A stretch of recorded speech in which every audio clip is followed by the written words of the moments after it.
ಇದು ನಿಮ್ಮ ದೇವಸ್ಥಾನ. ಇಲ್ಲಿ ಬಂದ್ರೆ ಗೌರವದಿಂದ ನಾವು ಗೌರವದಿಂದ ಮಾತಾಡ್ತೀವಿ. ಈ ದೇವಸ್ಥಾನಕ್ಕೆ ನಿಮ್ ಕೃಷ್ಣಪ್ಪ ಅವರು ದುಡ್ಡು ಕೊಟ್ಟಿದ್ದಾರೆ ಕಟ್ಟಕ್ಕೆ.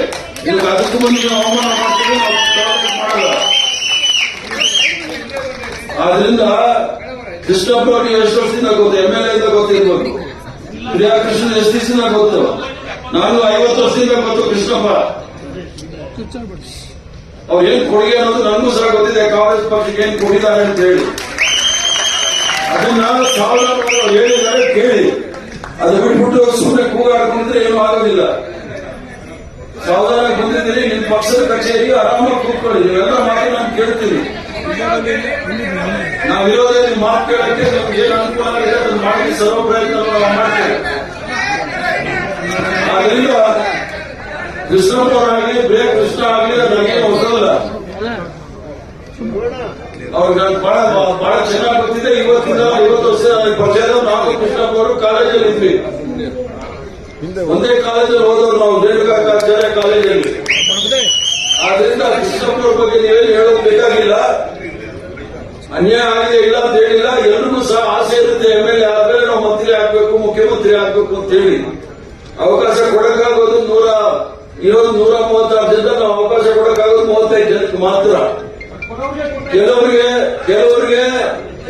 9 ಜನಕ್ಕೆ ನಾವು ಮೊದಲನೇ ಕಂತಲ್ಲಿ ಇದ್ದವ್ರಿಗೆಲ್ಲ ಕೊಟ್ವಿ. 2ನೇ ಕಂತಲ್ಲಿ ಹೊಸಬ್ರು ತೆಗೆದು ಸರ್ವ ಪ್ರಯತ್ನವನ್ನು ಸಹ ಮಾಡಿದ್ವಿ.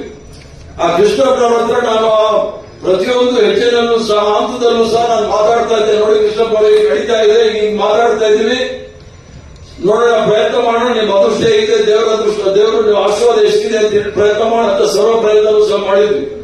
ರಾಹುಲ್ ಗಾಂಧಿ ಅವರಿಗೆ ವೈಯಕ್ತಿಕವಾಗಿ ಪ್ರಿಯಾಕೃಷ್ಣನ್ ಬಗ್ಗೆ ಬಹಳ ಅಪಾರವಾದ ಪ್ರೇಮ ಇದೆ. ನಾವು ಸಣ್ಣ ಹುಡುಗ ಮುಂದೆ ಬರಲಿ ಅಂತ ಅವ್ರಿಗೂ ಆಸೆ ಇದೆ. 6 ಜನ ವಕೀಲರು ಮಂತ್ರಿ ಇದ್ದಾರೆ. ಎಷ್ಟು ಜನಕ್ಕೆ ಮಾಡಕ್ಕಾಗುತ್ತೆ? ಎಲ್ರಿಗೂ ಮಾಡ್ಬೇಕಲ್ಲ. ಆಯ್ತು, ಅದಕ್ಕೆ ಏನ್ ಮಾಡಕ್ಕಾಗುತ್ತೆ? ಆದ್ರಿಂದ ನೀವು ಅದು ಡಿಬೇಟ್ ಮಾಡೋದಿದ್ರೆ ನಾನೇನು ಮಾಡಕ್ಕಾಗೋದಿಲ್ಲ. ಆದ್ರೆ ನೀವು ನನಗೆ ಹೇಳಿದ್ದೀನಿ, ಅನ್ಯಾಯ ಆಗಿದೆ, ನಾನು ಇಲ್ಲ ಅಂತ ಹೇಳೋದಿಲ್ಲ. ಅವ್ರಿಗೆ ಅವಕಾಶ ಕೊಡಬೇಕಾಗಿತ್ತು. ಆಗಿಲ್ಲ, ಬೇರೆ ಏನಾದ್ರೂ ನಾವು ಮಾಡಕ್ ತಯಾರಿದ್ದೀವಿ. ಅವ್ರಿಗೆ ತೊಂದರೆ ಇಲ್ಲ. ನಾವು ಈಸಿಯಾಗ ಕೃಷ್ಣಪ್ಪ ಅವರಾಗಲಿ ಪ್ರಿಯಾಕೃಷ್ಣ ಅವರಾಗಲಿ ಈಸಿಯಾಗಿ ನಾವು ಬಿಟ್ಕೊಡೋದಿಲ್ಲ. ಕಡೆವರೆಗೂ ಸಹ ನಾನು ಪ್ರಯತ್ನ ಮಾಡ್ತೀವಿ, ಅವ್ರಿಗೆ ಏನಾದ್ರು ಒಳ್ಳೇದಾಗಬೇಕು ಅಂತ ಹೇಳಿ. ಅದ್ರ ಜೊತೆಗೆ ನೀವೆಲ್ಲ ಇಷ್ಟೊಂದು ರಾಜೀನಾಮೆ ಪತ್ರ ತಂದು ಕೊಟ್ಟಿದ್ದೀರಿ, ಅದನ್ನೆಲ್ಲ ನೀವು ವಾಪಸ್ ಇಟ್ಕೊಳ್ಳಿ. ಬೇಡ ಅಂದ್ರೆ ನೀವು ಕೃಷ್ಣಪ್ಪ ಏನು ಮಾಡಬೇಕು ಅಂತ ಮಾಡೋದು ಬೇಕಾಗಿಲ್ಲ ಅಂತ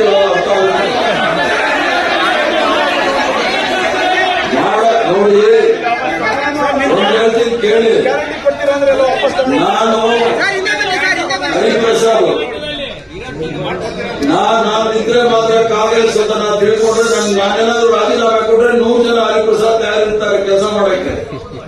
ಅವಕಾಶ ನಿಮಗೆ ಕೊಟ್ಟಿದ್ದಾರೆ, ಅಧಿಕಾರ ಜವಾಬ್ದಾರಿ ಕೊಟ್ಟಿದ್ದಾರೆ. ಬ್ಲಾಕ್ ಪ್ರೆಸಿಡೆಂಟ್, ಮಹಿಳಾ ಕಾಂಗ್ರೆಸ್, ಸೇವಾದಳ, ಯೂತ್ ಕಾಂಗ್ರೆಸ್, NSU ಎಲ್ಲ ಆ ಜವಾಬ್ದಾರಿ ನೀವು ಇಟ್ಕೊಳ್ಳಿ. ಅದು ನಿಮ್ಮ ಅನಿಸಿಕೆ, ನಿಮ್ಮ ಬೇಡಿಕೆ ನೀವು ಇಟ್ಟಿದ್ದೀರಿ. ಅದನ್ನ ನಾನು ರಾಹುಲ್ ಗಾಂಧಿ ಅವ್ರ ಗಮನಕ್ಕೆ ತರ್ತೀನಿ. ನಿಮ್ಮ ಬ್ಲಾಕ್ ಅಧ್ಯಕ್ಷ ನಾನು ತೋರಿಸ್ತೇನೆ ರಾಹುಲ್ ಗಾಂಧಿ ಅವ್ರಿಗೆ ಏನ್ ಬರ್ತಿದ್ದೀನಿ ಅಂತ ಹೇಳಿ.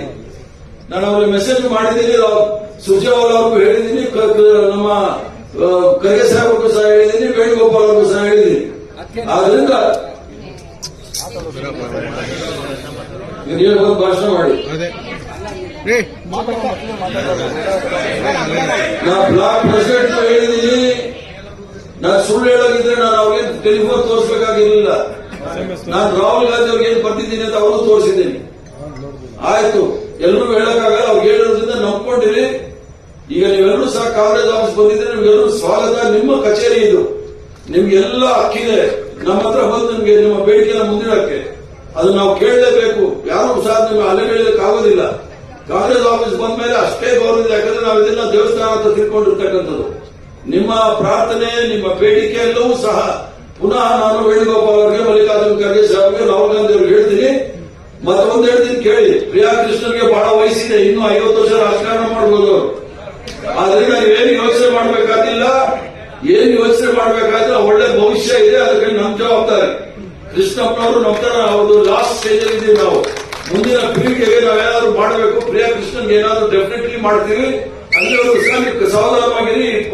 ಈ ರಾಜೀನಾಮೆ ಪತ್ರಿಕೆಗಳೆಲ್ಲ ನೀವು ಇಟ್ಕೊಳ್ಳಿ. ನಾನು ಮಾಡಲಿಲ್ಲ ಅಂದ್ರೆ ಅವ್ರು ಬಂದು ನನಗೆ ಕೊಡಿ, ನಾನು ತಗೋತೀನಿ. ಧನ್ಯವಾದಗಳು. ನಮಸ್ಕಾರ ಎಲ್ಲರಿಗೂ.